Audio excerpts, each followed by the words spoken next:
First Corinthians 13. The way of love. If I speak in the tongues of men and of angels, but have not love, I am a noisy gong, a noisy going on a noisy gong of a time far gone, of a changing symbol, of something irrelevant.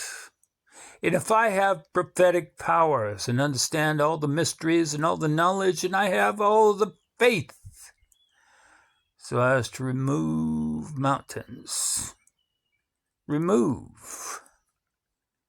Well, where is the mountain, Father? Well, it has been removed, son. And why did you move the mountain? Well, son, because I can remove. I like removing things.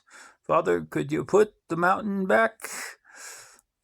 Some friends and I wanted to go for a hike today, and now it's flat. It's flat out there. No more. It's all flat. Father, can you put the mountain? Sure, son. I can unremove the mountain.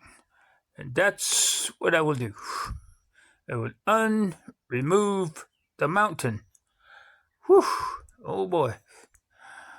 So now that we have the son, you take some water, maybe some snacks, big bars are good. Okay, and there you go. All right. Now, if I give all that I have, and if I deliver up my body to be burned, but have not love, I gain nothing. And the math there is somewhat, well, confusing. I have a body, she has a body, and if I don't give up a body, I have nothing. It seems like, so she gives, the music plays on. Woo-hoo! Oh yeah, let's forget that. Forget the math of love and death and, bodies and where they go and who's got them afterwards. Probably doesn't matter much. Now, next stanza. Love is patient and kind. Love does not envy or boast. It is not arrogant or rude. Rude. I always loved that word, especially the way the English use it. I've had several English. Rude. It's almost like some kind of animal. Rude. You almost expect to see some foreign animal that you've never seen before come out of the forest. Rude.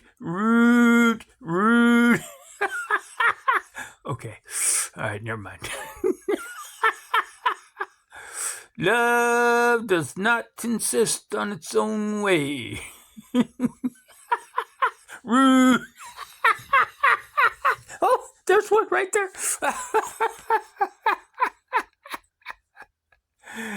It is not irritable or... that right there.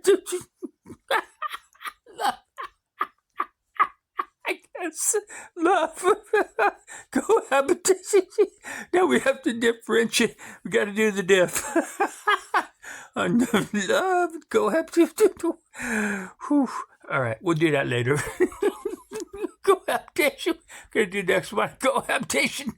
Cohabitation is irritable and resentful. Love is not irritable. I don't believe that either. It does not rejoice, love. Remember, we're talking about love, whatever the hell that is. Got 4 letters. Seems to have a lot of power. Somebody attached some genetic tendencies toward it, behind it, and boom, let's move this thing. Oh, push, push, push, push. Oh, all right. Catching my breath. Catching my... Love.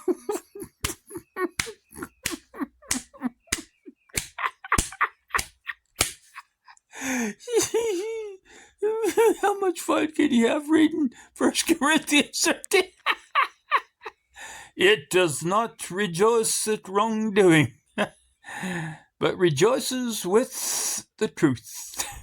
I'm going to try to keep... Boy, unless absolutely necessary, I'm going to try to read this straight from here on. Here we go.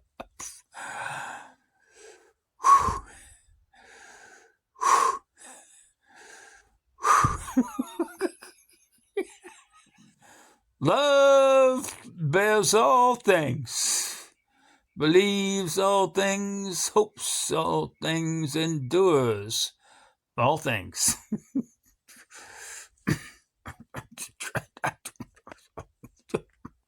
I'm not crying.